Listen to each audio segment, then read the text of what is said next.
Sometimes I wonder where have all the Cowboys gone and not Well, listen to them. Cowboys. Where have all the Cowboys gone? Indeed, Paulico, where have all the Cowboys gone? It's a good question.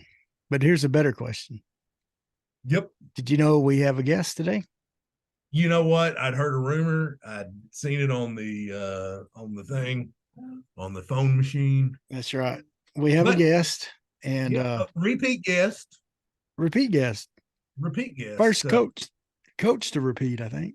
Right. Yeah, first coach. We have former Arkansas Tech head coach, former Arkansas Tech athletic director, former chair of Division II playoff football bracket, however you say it, whatever that is. Yeah, you give a better intro when we do it. Yeah. Steve Mullins.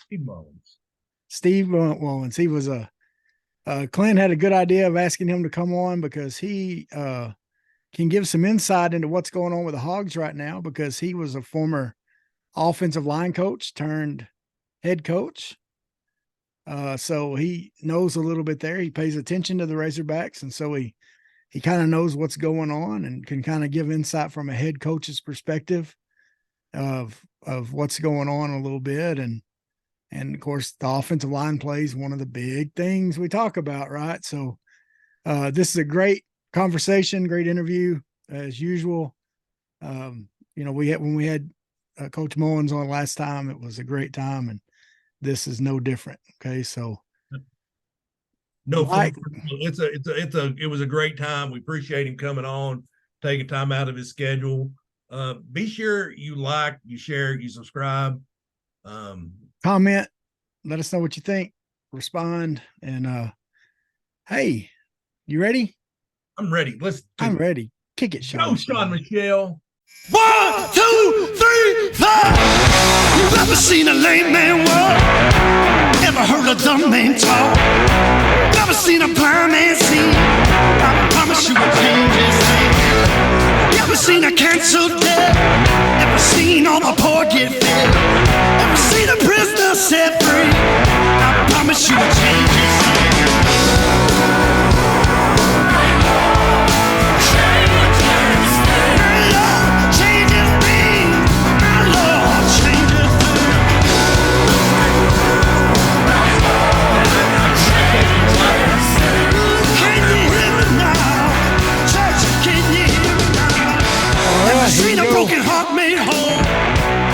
What is up, everybody? It's time once again for the Big C and Bigger T podcast. I'm Bigger T, Travis Johnson, joined as always by my best friend, Clint Clark. And Clint, normally when we have a special guest, I just kind of skip by you. Right, yeah. Yes, because they're more important. And this one is as well. And by talking to you, I don't know about that. I'm not saying this guest is less important. I'm just saying he got to yell at you an awful lot over the years. He did yell at me so much and try to encourage, fire you up to get you to run through tires and everything else back in the day. So I thought it'd be good for you to introduce our guest today. No, and with a lot of everybody's talking about the Arkansas offensive line right now, and everybody's bringing their experts. I'm like, you know what? I need to text Coach Mullins, see if he's willing to come back on the podcast and just talk football.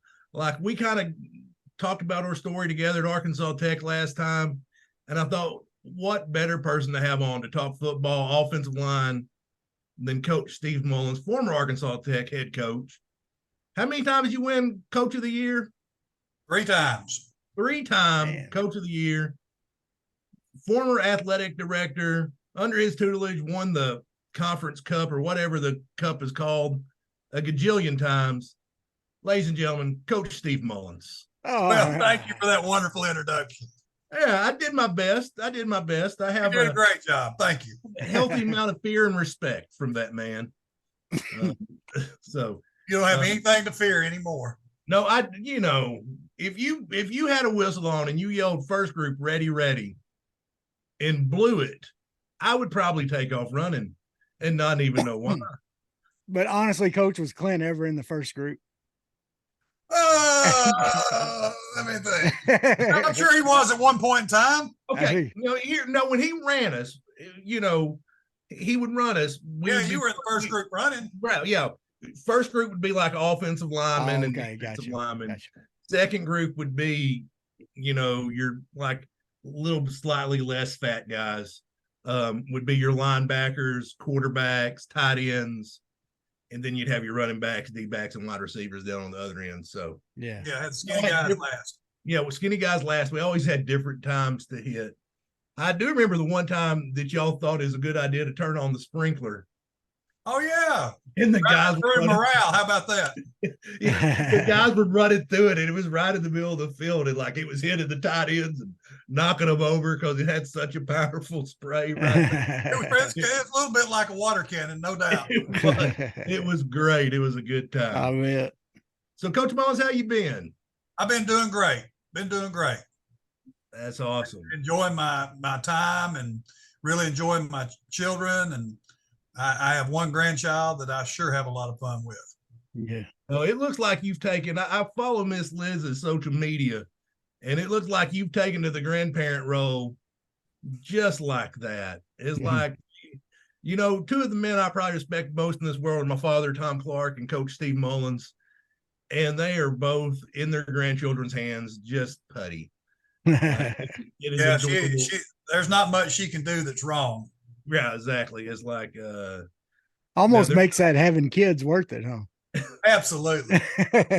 I'm real proud of my children, and yeah, I've been blessed with 2 good daughter-in-laws and 1 good son-in-law too. So it's worked out so good. I couldn't be happier about it. Great deal. No, it is nice when you look at your children, you see them being successful, and yeah, no doubt. Because I remember your kids back when from Tech, and I'd always remember, like a lot of times we would go to the movies, and you would go with your kids to the movie on Friday night. I remember you were forced to go watch the Pokemon movie. Absolutely. Like I can't remember what we're going to watch, but then like there you go to the Pokemon movie with Hunter and Mason. So yeah, we had a lot of fun on Friday nights. I love taking all you guys to the movies. Yeah, no, that was always fun. The time we hung out together, and we had Coach Ricono on like a couple weeks after we had you on. And he needs to spring for better internet first of all. Well, he's living way out in the Hicks. Yeah, he's out there. But yeah, it tested Travis's editing skills for sure. Yeah. To get that one, like he kept dropping on and off. But it was a good time. But we were reminiscing about that meal that we had at Delta State.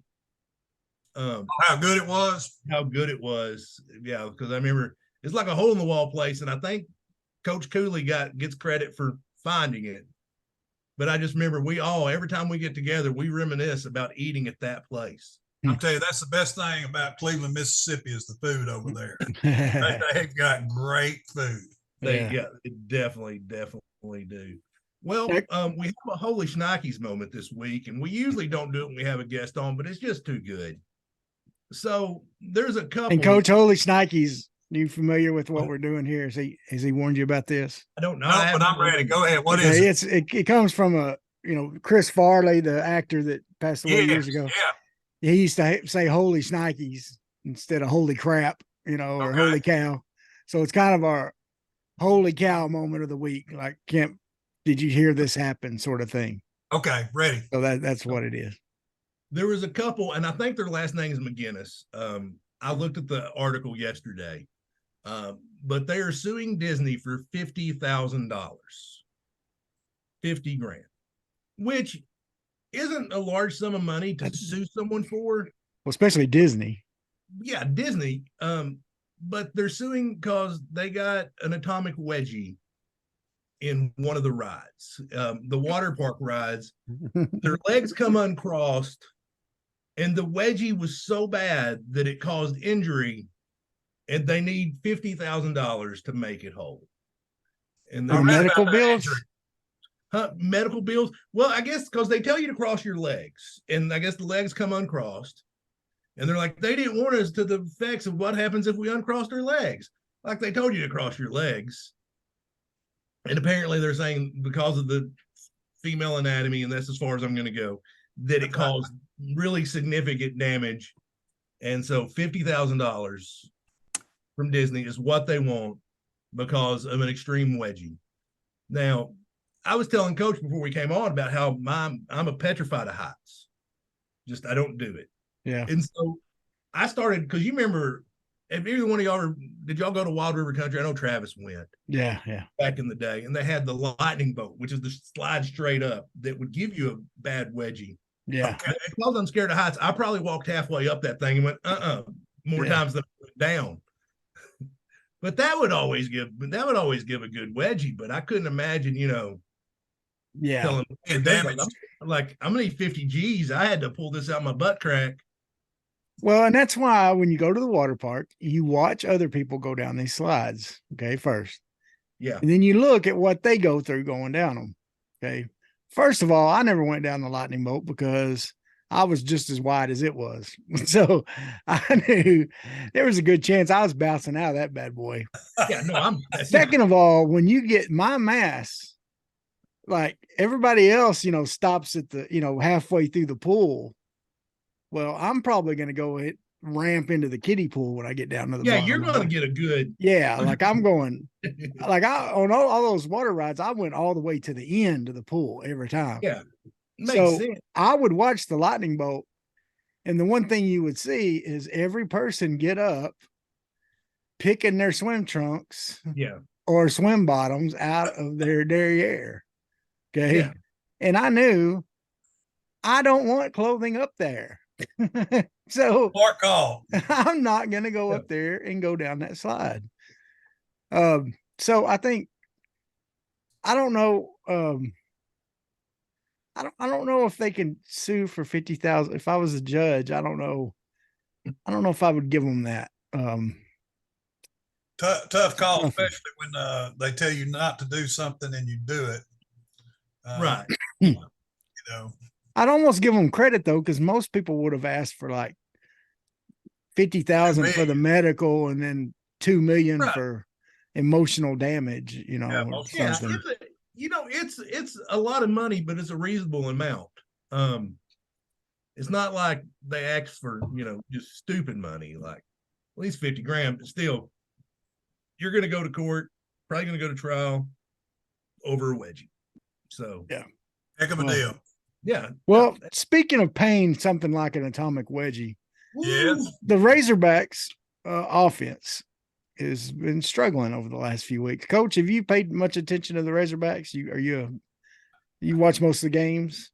I try to watch as much as I can. I probably don't watch every play, but I watch them when I can. And obviously I read about them in the Gazette every day. I read the paper and see what people say. The one thing I don't do is I don't go to any sites where anonymous people can say whatever they want. Yeah. I've never done that. Just something that I'm old, and that bothers me, that you can say whatever you want to say and not put your name to it.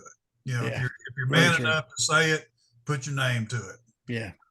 And I'm off on a tangent a little bit, but I watch them a little bit, and then I keep up with them in the newspapers too.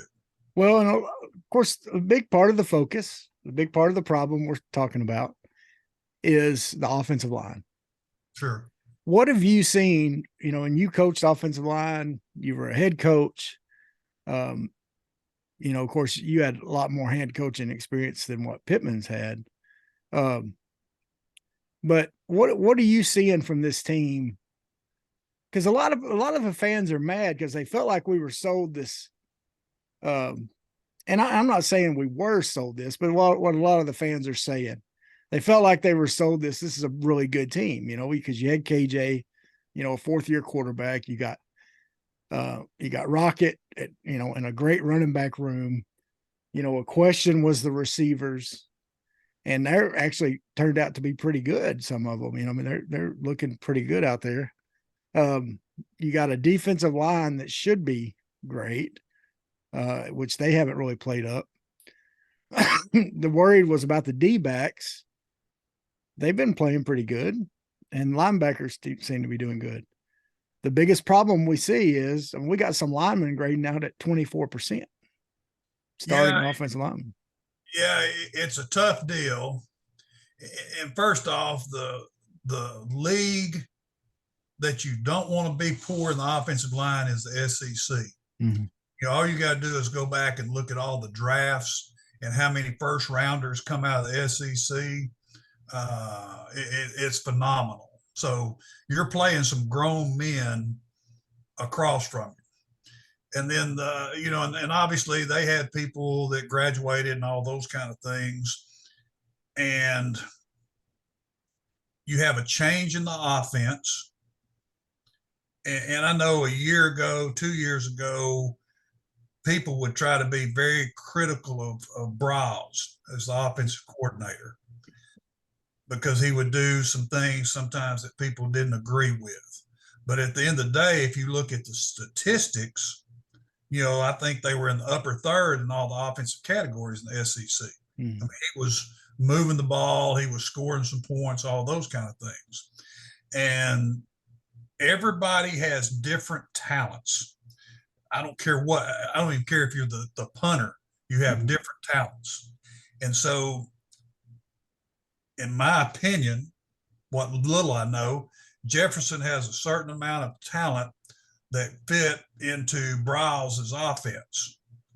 And now, as Enos is coming along, it's a different style that doesn't necessarily fit what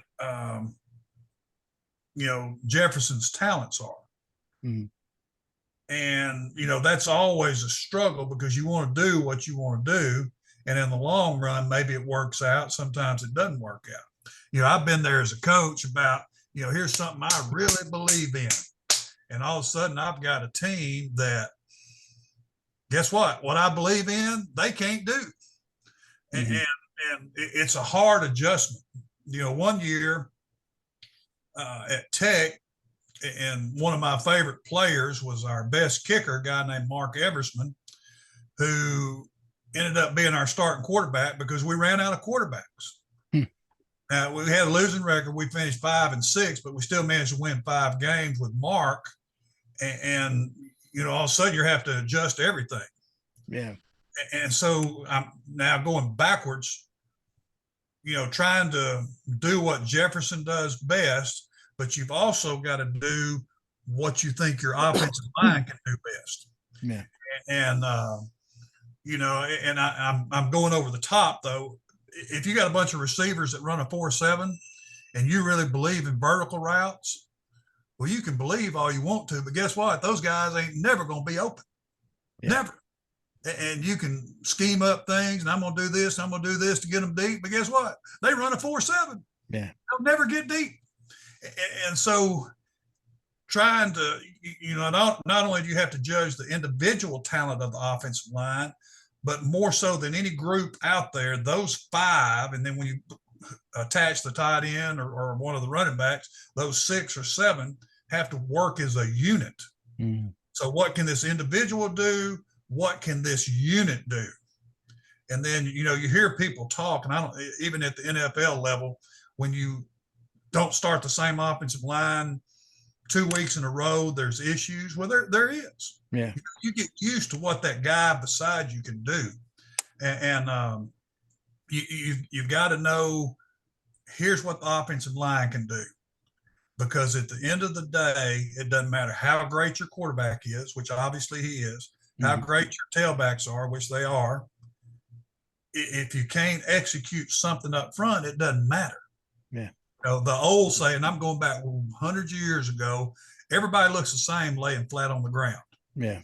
When your quarterback's looking up at the sky, everybody's talent looks the same. Yeah. And it's, and I don't have any kind of inside knowledge. Oh, yeah. I know they know what they're doing up there, but you've got to fit the talent first. If a guy if a guy can't pass block, guess what? 5 games from now, he still can't pass block. Yeah. It's just. And that was one of my big questions I had for you was this. I've seen this on the high school level. I've never really paid attention to it as much in college because to be honest with you, I kind of watched when I was a youth pastor in Camden Fairview. I watched them go through this. But when they put in a new offense that was very different, it took about half a season for a team that was very talented. Okay, it had a group of sophomores that Camden ended up putting 11 of those players in college scholarships when they were seniors. Okay, so Gosh, Great genetics down there. That's where I'm from. yeah. Yeah, And they so raised Great purebred genetics. stallions down in Camden. No doubt. No doubt. yeah, but this Minus was three. Jim Youngblood, DeAnthony Curtis, Yeah. their sophomore year. Buck James came in Yep. and they wanted him to go to a spread. Well, Glover had been running a run first I'm familiar with Coach option Glover offense. too. Yes. And so it took about half a season, but about halfway through the season, something clicked with them. And all of a sudden they won out the rest of the games that season and made the first round of the playoffs, ended up getting beat or whatever, but still looked like a totally different team later on. And I look at this Arkansas team and like you were talking about with KJ came here with the hurry up, no huddle. I think that's what he ran in high school. That's what, he signed under Chad Morris to do that. And then that's what Bryles did. Okay. So the tempo thing, he seemed to, and, you would watch him and he would seem to really get into the tempo, whenever he would get the tempo going, he seemed to be at his best. They're not doing that anymore, really. The one of the things that Pittman was asked when Enos asked him, said, do you want me to keep the language as close to what Bryles did or change it? He says, no, I want you to do what you're used to. So they've changed the language for all the players. And we had one of the offensive linemen on here and we were asked him about one of the 4th and 1 plays that got, people complained about, Yeah. I've read all and that. he said that play wasn't even supposed to be a play. The call was freeze, but there was a miscommunication and the ball got snapped. They were going to take the ball. That's why. And Pittman's never said that in any of his press conferences. He's never said that. That player told us on here. That's right. And I admire him for taking the heat on that too, not one of his players. Yeah. And so, but that's why I went back and watched it and our left guard just was still in his stance, and everybody said, was complaining about him, saying, look at him. He's terrible. He didn't even get out of his stance because he wasn't supposed to. He was supposed to hold his water there. Doing what he was coached to do. Yeah. So am I right there that a lot of this transition is the transition of the offense? There's a lot of little things like that, just communication and things like that. And like you said, of course you mentioned some of it may just not fit these players best, but some of it, the communication stuff, that's stuff that's maybe fixable as you go through the season. Well, you hope it is with time and repetition and in the meeting room and film room and just out on the practice field. You hope that it's fixable. Mm-hmm. The disadvantage that Arkansas has is, once again, they're playing across from some grown men. Yeah. You're having to hurry up and learn things, and you got a guy beating your head in that's going to be making $25 million next year. That's a hard lesson. Yeah. And what you hope over time, those freshmen and sophomores, that they kind of grow up a little bit and respond to the duress and start getting better at what they do. But it's a hard place to learn that too. Yeah. Going against the best there is. Yeah. Now, one of the things that everyone was happy about this last game, I'm not happy about. What is that? Well, Arkansas had 0 penalties this last game, which I know you as a head coach, you're thrilled with that stat. But when you consider there was 12 tackles for loss, 7 sacks, I remember a play in a spring game, because it wasn't actually a real game, obviously. But no, it was a 4th and 3. You call 48 or 49, I believe, which Okay. if I remember that play, you almost pull. It's a zone play. You take 3 steps, then you cut upfield zone blocking play. Yeah. Am I remembering that correctly? That's right. It's wide zone. Yeah. And so I remember Charlie Larimore beat me across my face. I am beat. It is 4th and 3. So I just fall down and I hook both his legs and just take him out from under it. You know why? Because I thought we had a better chance on 4th and 13 than we did the ball going the other way. Yes, absolutely. So it actually upsets me. I mean, you get what I'm getting at. Would you feel the same way that I do about that? About those Yeah, things? I understand what you're saying. And I think most of the time when people get upset about penalties, it's those non-aggressive penalties. Yes, sir. Where you line up off sides or you have a procedure penalty, you got too many men on the field. Those are the kind of penalties that really set you off.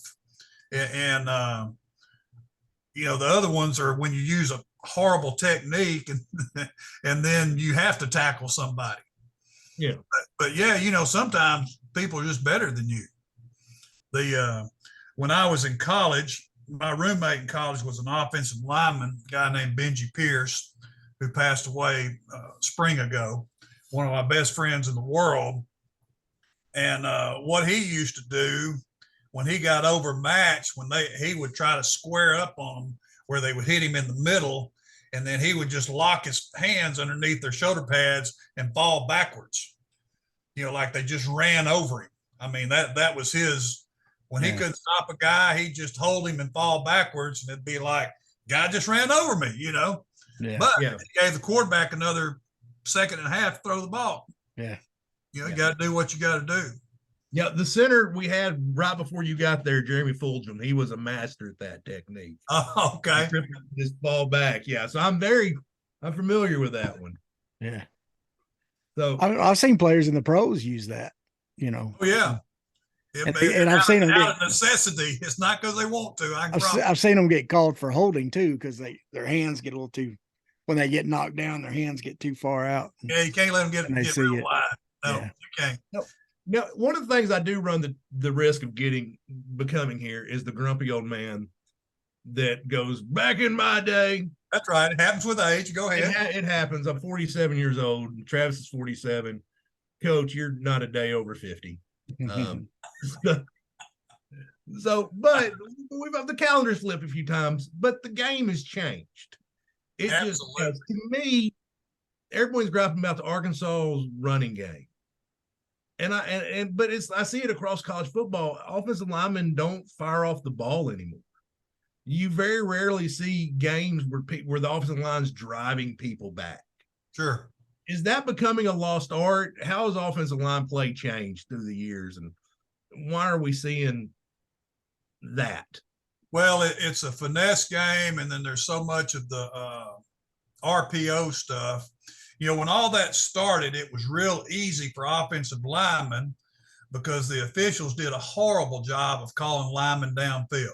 I mean, I've seen passes. I'm going back several years, but I've seen passes completed where the offensive lineman was deeper than the wide receiver. Yeah. And they just quit calling it. And of course, as they should, the defensive coaches pitched a fit and just hammered and hammered and hammered. Because, a lot of times, particularly as you are playing safety, you're trying to key the offensive line, and you see them fire off 5 yards down the field, you come up and make a play, and they throw a pass behind you. Are you kidding me? No. I mean, there's nothing fair about that at all. Anyway, so they're getting that under control a little bit more. So as you've got those options, as you come off the ball, everything is a finesse and a fit on the line of scrimmage because the quarterback may pull it and throw it downfield. And so trying to really, we're going to double this guy and I'm going to slide up to the linebacker level as fast as I can. Well, if it is some kind of option play, all of a sudden you're too deep, and that's a horrible penalty when you got linemen downfield. But the game has changed. It has. It really has. Yeah, because you just don't see them. I mean,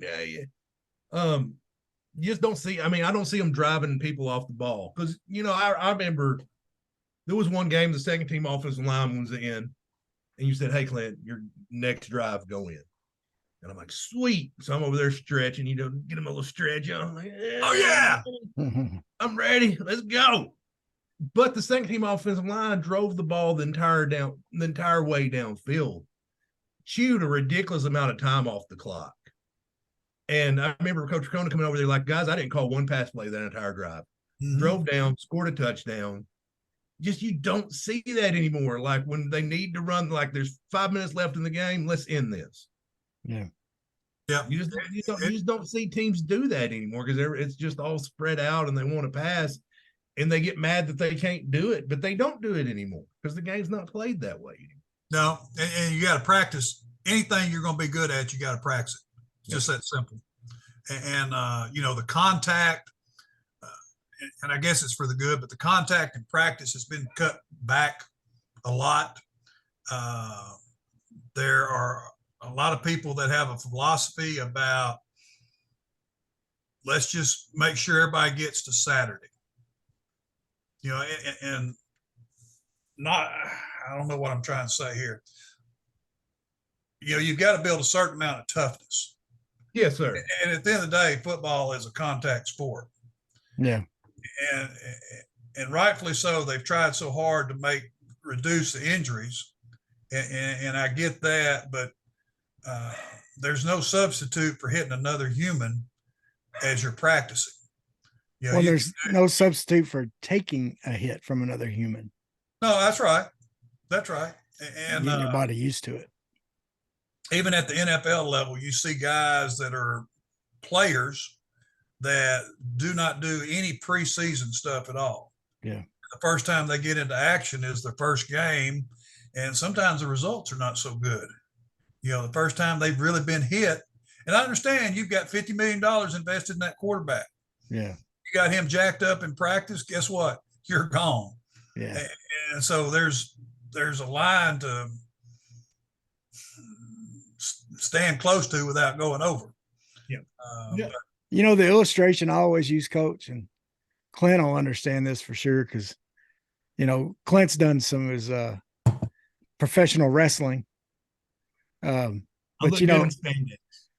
I actually introduced Clint to a friend of mine who was a wrestler, and he trained other wrestlers a lot, and he had a ring in his yard and stuff like that. Oh my gosh. Well, the first lesson he always did was what, Clint? What was the first lesson you did? I remember just taking a bump. You learned how to fall. Yeah, taking a bump, learning how to fall. For like an hour and a half, you just learned how to fall. You start off holding onto the ropes and you fall back. You learn how to spread out so it doesn't hurt your back. And so and that's all you do. The first practice, that's all you do is, and I did the first practice with him one time, and I decided I didn't like falling that much. So I didn't do it, but Clint kept going with it. Down, so I was like, yeah, why not?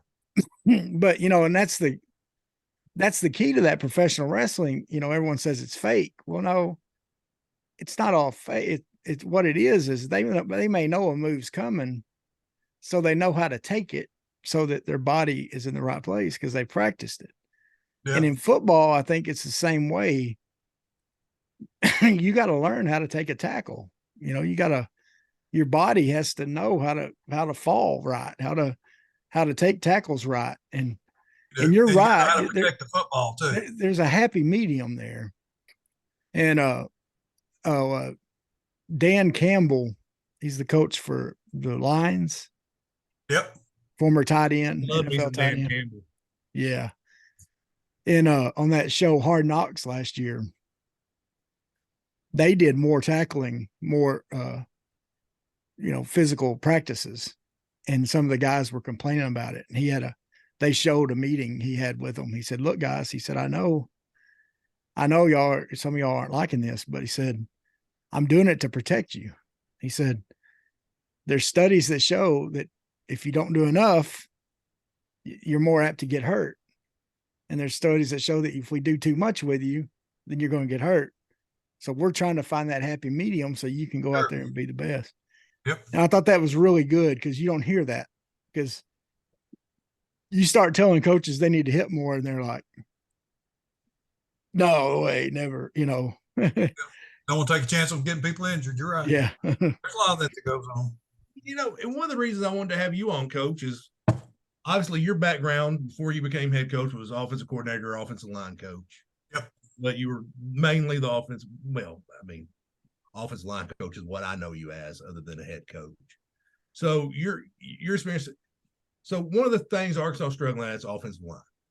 Yep. Now you after I graduated, you kind of took a step back, let someone else coach offensive line, and became more of a CEO head coach and kind of oversaw the entire operation. Yep. With the offensive line struggling like this, how hard is it to? I mean, are you kind of stepping in saying, "All right, I got to help get this fixed," because are you kind of still empowering your guy, sticking what you're doing? How would you approach this, Coach? I'm glad you asked that, because probably one of my biggest regrets was giving up the offensive line. It really is. Coach Racono said that you pretty much hired yourself out of a job when you replaced yourself. Yeah. And that's one thing Coach Racono said to me. I don't think you'd mind me saying that or sharing it with you. He probably told you the same thing to your face. I will, and here's was my thought process, and then I'll get to your question a little bit. I was also the athletic director, and my time was all over the place, as you talk about dealing with the other sports and all that. And I felt like the offensive line wasn't getting the attention off the field that they should be, like all the other position players were getting. And so that's when I made a decision to hire an offensive line coach, where that coach could deal with issues off the field and would have more time, develop that closeness, that bond, all those things. But as I look back, I wish I'd never done it. I wish I kept coaching the offensive line and then just try and do my best to help people off the field. Go ahead. I'd even say, to your credit as a coach, I was terrible when you got there. But I think by the time you left, like if you had to count on me for a quarter here and there, I think you felt like you probably could have done it. Oh, absolutely. But I mean, thankfully, we're never in that situation. That meant the people ahead of me were staying healthy. But I'm talking about, I feel like I improved so much from year one to graduating that. Oh, no doubt. No doubt. I feel like I came a long way. It's still, there was just the talent. You talk four talent levels, what talent level is. Yep. There were guys just more talented than me, but I learned a lot and had a lot of progress, I thought. No doubt. No doubt. And I'm sure Coach Pittman is torn because he wants to do the right thing and he wants to support his coaches and doesn't want to look like he's meddling, but he's an offensive line coach. And you know that every sack that they give up, he's just got to be just tearing him up on the inside. And, and then you got to get back to, once again, I'm reverting backwards, but what can these guys do? Can they protect a 5-step drop? Can they protect a 7-step drop? Well, if they have, and I'm not saying this, but if they've proven to you that they can't, don't call those plays. Don't call them. If you know that when you drop back, if you're in some kind of 5-step drop rhythm and the quarterback's not going to have time to throw, it doesn't matter how brilliant the route is or how open somebody might be. If the quarterback is getting hit, it does not matter. So you've got to look at what those guys can do. Does everything need to be play action? Do we need to have neckage? Do we need to have boots? I don't know. Does everything need to be a 3-step drop? Don't know. I'd have to really study, but right. Well, and it does seem like some of the plays they're calling, Coach, seem to be slow developing, if you will. Like they're, and that was one of the critiques of Enos when he was there before. Was some of the times he would make play calls that were slow developing. the receiver was designed to be hit on, second or third move or something in a route, or, on downfield, It's great if you got time. Yeah, Well, KJ's about the best deep ball thrower in the country. I mean, he throws a beautiful deep ball. but he's also a You can't quarterback throw it that, laying on your back. yeah, but he's also a quarterback that's been used to some quick hitting, Yeah. routes over the last few years, and he's not seeing as many of those, I don't think. And so I think that another thing you see when you read the newspapers or listen to the news, his maturity level seems to be very high. mhm, He's well, and everybody up there, and I know the fans are getting on the offensive line, but everybody else there's nobody throwing anybody under the bus. no, And anytime that you start losing, 3-game losing streak, blah, blah, blah, blah, then, particularly with younger players, they may look at, it's this other guy's fault. It's not me. No, you're a team. You're all in it together. So, you got to do your best and, get ready for Ole Miss and go from there. now this week there's been some big changes. Read that. He moved the right tackle to center, moved center out to guard, and one of the guards out to tackle. Yep. What do you think about making those kind of moves? What are we, 4 games in? Yeah. 5 games in. I mean, but you're from Greenbrier, man. It's fine. That's right. I think 5 games in. But as an outsider, I would say that worries me a lot because you've had spring ball, you've had summer, which obviously you're not out there hitting in the summer, but you've had summer to work with these guys. You've had all the preseason stuff in August. You ought to have a pretty good handle about who can do what. Yeah. And what their strengths are. So all of a sudden you're 5 games into the season, almost halfway, and you're experimenting and moving all these people around. Yeah, that worries me. Now it may turn out great, and obviously, and I've got a really good friend that's coaching at Ole Miss right now on the defensive side of the ball, and Ole Miss is not very good on defense. Yeah. So it may all go out there and, and maybe it's matchups. Maybe they're looking at something with Ole Miss's defensive line and saying, if we get this guy in this place and this guy in this place, we're getting the matchups we want. I don't know. I don't know. Yeah. But on the surface, as an outsider that's not up there in practice every day, yeah, that worries me. It just doesn't yell confidence, does it? No, it doesn't. It doesn't. You just got to have faith. The coaches know what they're doing. But once again, you've had all this time to figure out whose talents are best at what position. And I don't know enough about like who's been injured and all those kind of things. Right, yeah. No. And maybe that's part of the issue. I don't know. Yeah. I know Manuel, Devin Manuel, their starting left. Well, him and Chamblee have been kind of rotating at left tackle. He's had issues staying injured. And we always read between the line at the press conference where they're like, Manuel's the better player, but Chamblee's practicing. Yeah. Got it. Yeah. And now, If he's practicing, he deserves to play. Yeah. Well, how hard is something like that divvying up playing time as a head coach?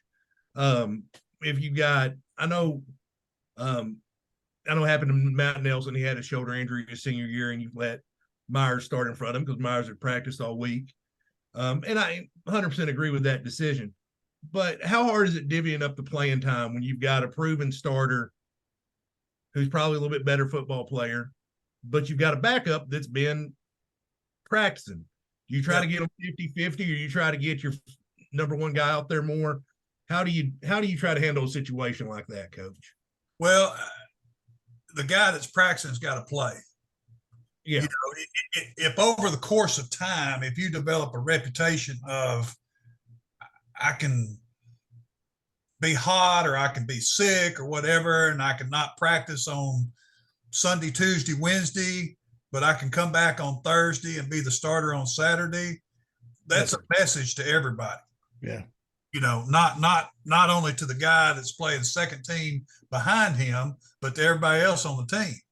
You're like, Clint, he's been sitting over there on his butt half the week, and he gets to start. Yeah. Or over half the week. And you know, there's a And I did half those things. that's right. They but that's a hard deal, you know.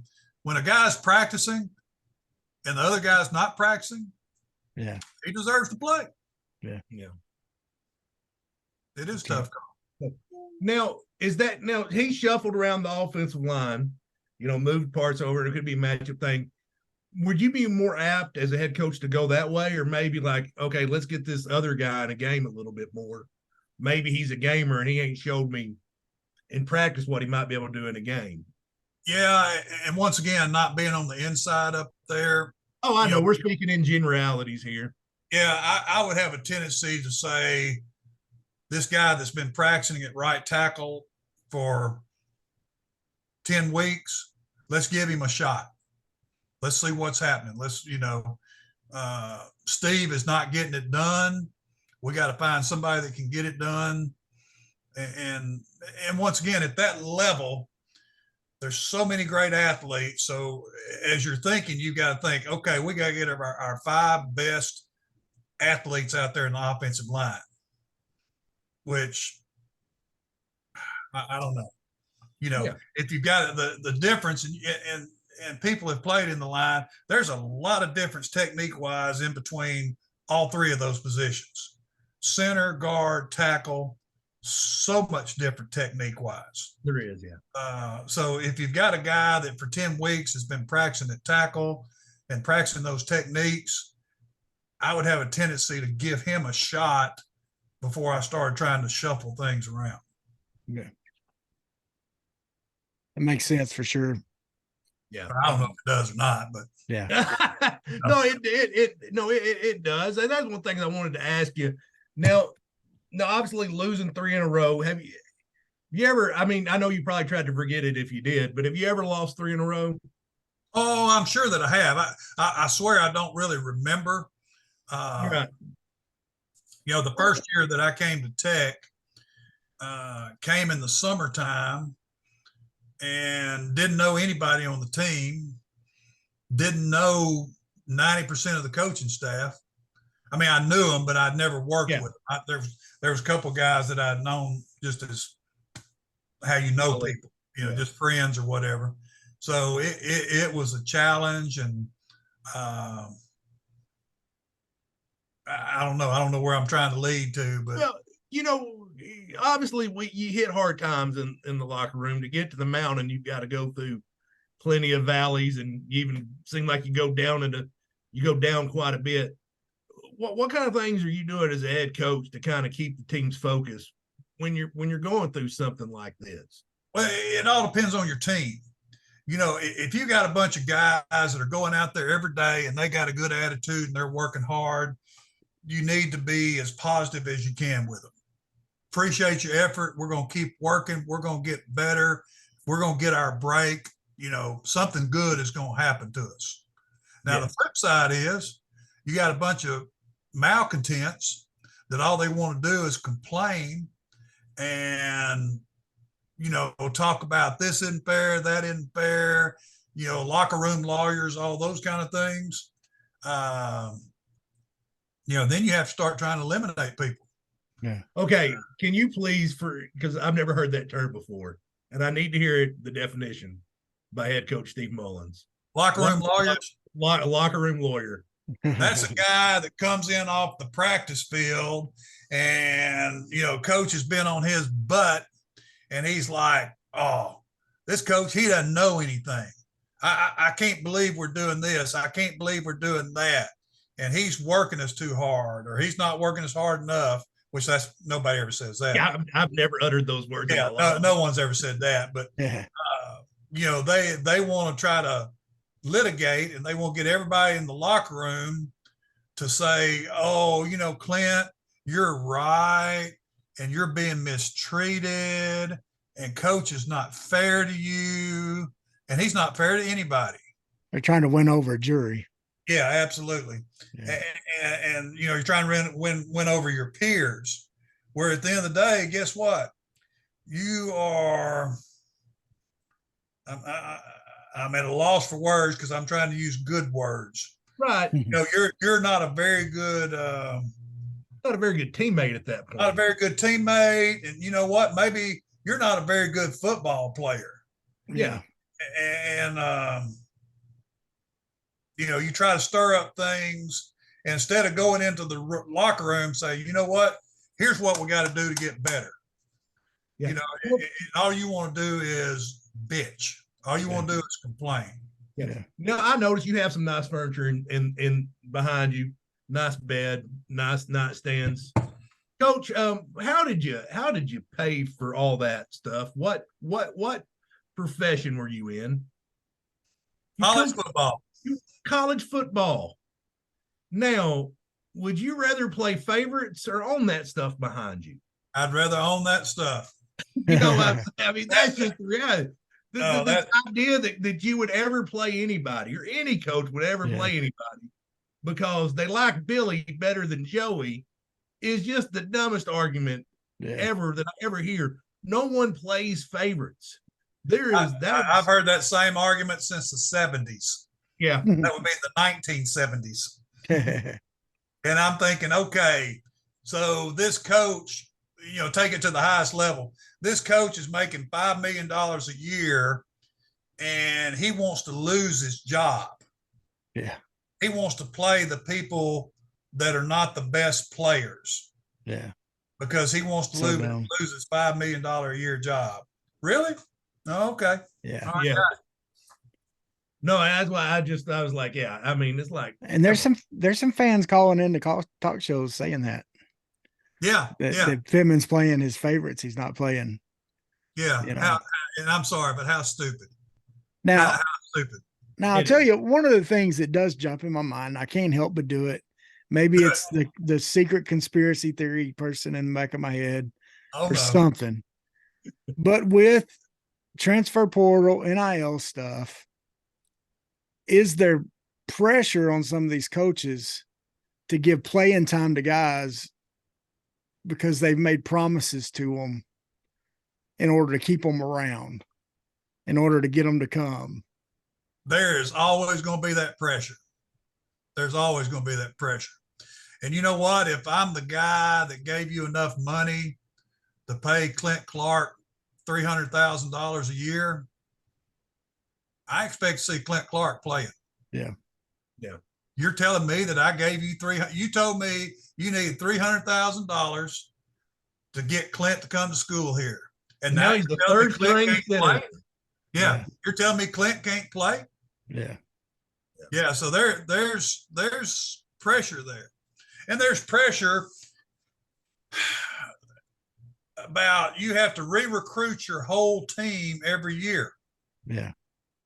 And to be honest, at the SEC level, there's a little bit less pressure than as you drop down. If you're in the I'm just making up stuff off the top of my head. If you're a great player at Tulane and LSU and A&M and Alabama want you, you were an All-American at Tulane, it's going to be hard for Tulane to hold on to you. Yeah. And then drop it down another level, which I see all the time. If you are a great player at UCA, great wide receiver, and Louisville wants you, guess what? You're going to Louisville. That's right. Yeah. Let's drop it down again. Let's say you're a great defensive lineman at Southern Arkansas and UCA wants you. UCA gets you. Yeah. Next thing you know, you're one of the top 3 for the defensive player of the year at that level. Yeah. There's it's hard to hold on to people with the transfer portal. We're talking a while back about how it was the podcast we had with you where you said the biggest change in college football was whenever they instituted scholarship limits. Yep. Really, in the trickle down effect that it had in lower divisions. Yep. And I think really since then, this transfer portal's the second biggest change because you can't. It's bigger than the scholarship. Yeah, it is. So because you yeah, can't absolutely. stockpile talent anymore. You Mhm. sign a 5-star recruit and you expect him to redshirt, he ain't gonna be there next year. Nope. And that's why I think that's part of what Travis was getting at was you've got to, if you've got a 4-star guard and you're not going to, you think you're just going to redshirt him and not play him at all, it's going to be hard to do. Hi, Miss Liz. Hi. How you doing? So we well, the other thing that made me wonder about that, coach, is after the BYU game, Okay. we didn't have Rocket, he was hurt, and AJ Green, the backup, one of the backups, which we got a deep running back room. He was the hottest hand of the running backs. Okay. The hottest hand of the running backs, but he only got 9 carries. Not enough. And Pittman was asked, AJ was doing so well, did you think about giving him more carries? Usually you go with a hot hand in that situation when you got several guys. The other guys, Dominion and Johnson, wasn't producing like that. So, you'd go with that guy. And he said, well, our plan was to get them all about equal. And that was his answer to that question. Yeah. And so that made me think, okay, so has he made promises to those guys? I mean, yeah, your plan may be, okay, we're going to rotate these guys out and we're just going to pound it with them. But then when one of them's producing, man, you go with the guy that's producing, if usually you do. Yeah. I mean, you do. And, I mean, now how would you? It sounded like that was kind of one of those evasive answers, but I don't know. Once again, I'm not on the inside up there, so I don't know anything. But how would you handle that? Let's say we had Travis and Ed both playing, for example. Travis Horn, yep, Ed Duncan, both all GSC players for you. Great players. We had them in the Travis unfortunately broke his foot that championship year, but earlier in that year, we had them both. I mean, would that be one of the things? Let's just say, Ed had busted off 3 10-yard runs and then took one to the house, and then he kept calling different plays. Would that be something where you'd override, like, no, we need to get the ball in Ed's hands? Oh, absolutely.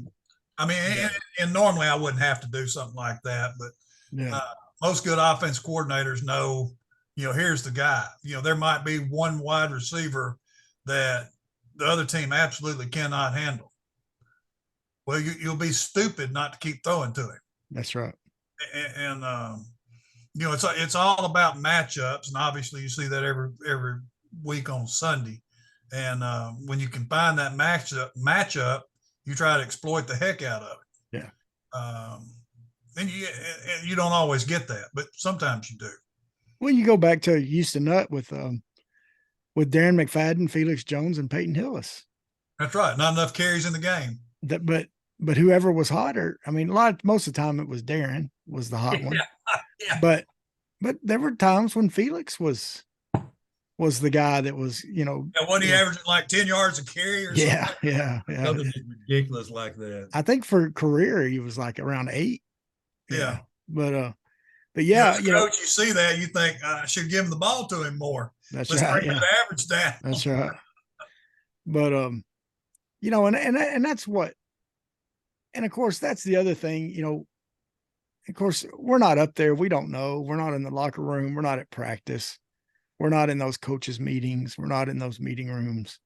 Thank you. That's right. But you also wonder in situations like this, and you kind of talked about it earlier, some of them taking leadership or whatever, but KJ's posting on Instagram, he's got a brand new red Corvette. Oh yeah. And he's buying that with NIL money, and there's people out there that say, if you're a starting quarterback in the SEC, then you're bringing in $1 million at least in NIL. I don't know if that's for sure or not, but I know Rick Schaefer said that on on drive time. Yeah, So it's got to be the truth, right? No comment. Still got that back pay coming from all them 77 jerseys they sold at Tech. That's right. Oh, absolutely. Yeah, for sure. They owe me some. But On that. No but doubt. you know, that's got to be tough to as a head coach. Imagine if you had that to wade through in the locker room. Oh, You know, it's unbelievable. And see, I can't relate to that. And you know, it's easy to be old school at my age. Mhm. But I will say this: I don't mind sharing this. I've got tons of friends that are coaching college football right now. Yeah. On a scale of 1 to 10 in happiness, there may be a few at 5. Right. It's got to be frustrating. It's Terrible. horrible. You know, with the NIL and with the transfer portal, you know, obviously the athletes have got a lot of power, and there's nothing wrong with that if they had the maturity to match that power. Yeah. That's what the problem is. And some of them do, obviously. And some of them don't have that maturity to match the power they've got. And I know the argument about, you know, a coach can leave anytime he wants to and all that kind of stuff. And, you know, I get it. I get it. And college football is $1 billion business, and it needs to go down to the athletes. You know, I get that too. But everything is so transitional. You know, you could have, I'm just going to make up somebody. You can have a great team at Sam Houston State, which obviously they're not right now. They just moved to Division One, and in a matter of less than a month, you could be down at the bottom. Yeah. Because whatever, Baylor, Texas, Texas A&M, Texas Tech, TCU, they're looking at your roster thinking, yeah, that guy can come start for us right now. Hey, how much are you getting at Sam Houston? All I'm getting is my scholarship and everything paid for. Hey, guess what? You can get that here plus an extra $1,000 a month. Yeah. That's where that kid's going to go. Yeah. Well, and you mentioned one of the reasons you stepped out of coaching the offensive line was you didn't feel like they were getting the outside, off the field camaraderie, Off the field attention that they needed. attention, part of that's fellowship, bonding, all those kinds of things, you know. Well, imagine if you're trying to get a team to coalesce and work together and become one, but you know, you're a second string offensive lineman, you don't have any NIL money. Okay. You may have a Wright's barbecue gift certificate to go get you a sandwich every now and then or whatever. That's right. That's right. I've been happy with that. But the starting offensive lineman is, you know, getting 100,000. In them Lober Hendricks commercials. 150. In them personal injury. I've seen those commercials. You see them like they got the entire offensive line standing next to Lober Hendricks. Like, come on. Yeah. Come on. But I mean, that's got to be hard. I see what but I mean, you think about it, you're not going to want to hang out. If you're the guy that's not getting nothing, you can't hang out with. I mean, like if you're wanting to hang out with KJ, he's getting $1 million. Hang out with KJ. You can't afford to hang out with him. You're not going to eat the same place. You can't afford to eat the same place as he does.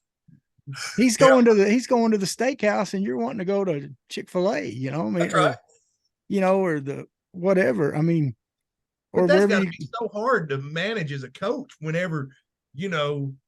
Well, and when it's out of your control. Because I'd be sitting there looking at like Nelly, who's Matt Nelson, our starting left tackle, probably one of my best friends in the world. Him and Travis, two of my best friends in the world. But of course, I'd be happy that he was making all this money. But they're still like, man, I'd like to make some of this money too. Well, yeah, you would. And, you know, it's got to be hard for, you know, the position coaches to not, because in your back of your head, you know, there's going to be jealousy. Well, it's just like in real life. I mean, we tend to hang out with people that make similar salaries that we do. I mean, that's just the way it is in the world. I mean, that's right. It's the way it's always been. You live in neighborhoods, the houses cost similar to what you're yours Yeah, did. what you You can know, afford. your That's right. Everybody drives a car that they. similar vehicles, and and so I mean, sometimes those lines get crossed or whatever, but and so trying to build a team, now you have that. That's something I don't think we think about a lot. With this Yeah, NIL stuff. yeah, it's a tough call. It is, and obviously, if you got $1 billion industry, the people that are providing the entertainment, you want them to get their fair share. Yeah. But you're right, it does. And you would, I guess, hope, and I don't know because I have no experience, zero. You would hope that second team guy thinks when he goes to bed at night, here's what I got to do to be a first teamer. And when I'm first teamer, I'm going to make that kind of money. Yeah. Yeah. But then somebody else, through a friend of a friend, tells you, hey, you know what? You come to this school and you can make this much. Yeah. And there's not the once again, I'm trying to choose my words carefully. There is loyalty still out there. Let's back it up. Let's back up a little bit. Okay. Division One, they are now experiencing the Division Two model. And what I'm saying on that is Division Two, if you're fully funded, which some schools aren't anymore, you got 36 scholarships. You can divide them any way you want to. If I want to sign Clint for $500 and I want to sign Travis for $5,000, I can do that. But let's say we're recruiting Travis. We want you to really come to our school. We're going to give you $5,000. Travis loves everything. He loves the school. He loves the coach. He loves his position coach. They've got the major that he wants. And this other school offers him $5,500. He's going to go to the other school. He's going to go, for another $500, he's going to go to another school. Well, now you take it up to the highest level with the NIL, it's the same thing again. You can say, hey, I love Ole Miss better than anything in the world. Mm-hmm. That's always where I wanted to go. And they're offering me an NIL deal for $200,000 a year. And guess what? Mississippi State offers, or let's say Southern Miss. Southern Miss offers $250,000. Guess where I'm going? I'm going Southern Miss. Yeah. Even though Ole Miss has got everything I want. Yeah. And so that's, you get in a bidding war, but the difference is that Division Two, the money is finite. It's limited. Mm. So you get to a point where I can't go any higher. Good luck at that other school. We're done. Yeah. At that Power 5 level, Empty. Yeah, I mean, it's just bottomless. Yeah. Well, I don't know if it's bottomless. At some point, you got to stop. But it's just like, and I'm sure you read this too. SMU's changing conferences. For them to change conference, they said, you know what? We give up our television money for 9 years. Mm-hmm. So you're talking about 40, 50, $60 million for 9 years. We're just giving it up. So from the point they joined, 7 days later, they raised $100 million for the football program, or should I say athletics. $100 million with 30 donors. Wow. Stunning. Yeah. Well, this is SMU we're talking about. You remember back when SMU players had to take a pay cut to go to the NFL. That's right. Back in the Pony Express days, yeah. Dickerson and I had a friend on the SMU staff when they got the death penalty. Oh. Anyway, yeah. Now, if you don't mind, I just want to ask about that because now you had a friend there and you ain't got to name his name. Did he see it coming? Or was he kind of surprised when they dropped the axe? There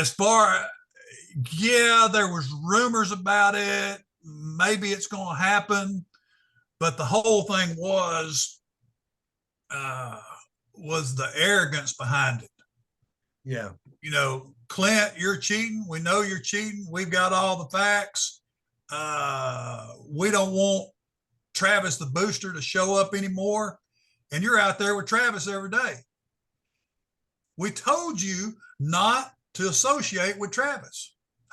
Don't worry about it. we're going to have Travis out here every day. Yeah. Guess what? You got your arrogance got you hammered. Well, they had a lot of them guys that they had them on contract. Yeah. There's a lot of things going on. If you're going to cheat, don't leave a paper trail. Well, and I still think everything's got to be cash. Yeah. I think the extreme of the penalty surprised everybody on that one. I think no one thought they would. NCAA wanted to show nobody above the law, and here's what we're going to do. And they were making a statement. We're going to put the fear of God into everybody about cheating. And part of it was that arrogance, Yeah. And you're going to thumb your nose at us. Guess what? We're going to hammer you. That's right. Well, Coach, the Hogs are in this gauntlet of a road games right now. So this is probably the most difficult time to make changes and to try to, improve. You got these 4 road games in a row. Of course, we're past 2 of them now. Yep. We still have Ole Miss and Alabama. Yay. Yeah. Coming up next. What do you kind of, just your best guess, what do you kind of foresee for the rest of the season for them? You think they get some things figured out and put together? I think they do. It's all about time. And obviously the first part of their schedule was probably the weakest part of the schedule. And then the middle part is the hardest part. Yeah. And then if you survive the middle with the proper attitude and everybody staying healthy and all that, you've got a chance as you get to the back end of your schedule to put some things together. Yeah. And once again, what very little I know, as you look at Auburn, Mississippi State, Florida International, and I know Missouri's 5-0 right now. Yeah. We'll see more about that after this weekend. Yeah. There's games that you see in the future that you think, you know what, we're better than them. Yeah. And then you got Florida, which once again, I know nothing, but it sure is hard to figure them out. Yeah. So, you've got these games that as an outsider seem very achievable. Yeah. You got Ole Miss, and the biggest thing that helps you with Ole Miss is defensively, they're not very good. Yeah. Now, can you get in a shootout with Ole Miss's offense? Don't know. Yeah. Alabama seems to be hitting their stride defensively, which and you got to go play over there. Yeah. And that's one thing that and part of the reason I wanted to have you on talk about offensive line play was Alabama's looked like their offensive line looks about like Arkansas's. I mean, they're struggling on the offensive line right now. Yeah, a little bit. They seem to be coming together a little bit. I don't know. It's hard for me to put into words, but they are, thanks to Coach Saban, they're very methodical in what they do. Well, and they usually, as time goes on, they do, and they've shown a pattern of improving. Yeah. And they're trying to figure out, when you look at all the years with Tua, Jalen Hurts, Mac Jones, who's the other? I'm leaving out another NFL. The guy that's out there now, Young. All those guys are starting in the NFL. That's the quarterbacks they've had over the last 6-7 years. NFL starters. And so now they're figuring out what they can do with the guy they got now. And they went through that period, and I watch Alabama play too, where they're trying to figure out who their best quarterback is. Yeah. And obviously that's settled now. And they're smart enough to try to what is this guy's talent? What is he good at? What is he not good at? Hey, guess what? Let's don't do the things he's not good at. Yeah. And so they seem to be progressing a little bit. Obviously, a big game with Texas A&M. A&M's defense is the real deal. Yeah. I mean, they're the real deal. And so, I don't know which way that goes. Is it at A&M? It is, isn't it? I think it is. I think so, yeah. So that's going to be a huge challenge. They get past A&M, they may just take off. Yeah. Well, I hope they don't take off next week, because I do hope Arkansas finally, first time since 2006, beats Alabama. But that's Houston Nutt was the head coach. We're gonna have to see some Season improvements this week if we're gonna see that for sure. That's right. Coach, thank you so much for coming on. I mean, I know I've thoroughly enjoyed it. This has been great. No, it's been a lot of fun. I was like, man, I need to have Mullins on. Just talk football with him.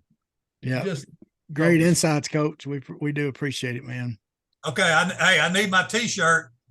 Yes, sir. I will come and I will go somewhere. He still ain't got you a T-shirt. Oh, he ain't got me a T-shirt. We had lunch that one time and I forgot to bring it. Oh man! And even I paid for lunch, but his brisket was dry and I felt bad. No, I'm gonna give you credit. You did pay for my lunch. I did not expect that, and I appreciate it too. No, so we'll run it back, and I'll bring you in this Liza shirt, and that way you can walk around with my face on your chest. Right? Absolutely, with hair on your head. Hair on my head. There you go. That's right. And Travis thank you, guys. Thanks, Travis. Thanks, Coach. We appreciate you, man, and God bless you, and keep spoiling that grandkid. Sounds good. Thank y'all. Right. Sweat, work, filthy, dirt, harvest, hurt, kingdom come. Sweat, work, filthy, dirt, harvest, hurt, kingdom come. Listen, that's why I sweat when I work. My hands get filthy down in this dirt. Won't see no harvest till I hurt. Crying your kingdom come. Listen, I wake up in the morning, I bow my head to pray. Mama told me if I don't, ain't nothing gonna change. These prayers breaking up hard ground so I can sow the seed. Ain't afraid of no aches and pain. Lord knows I gotta follow his lead. That's why I sweat when I work. My hands get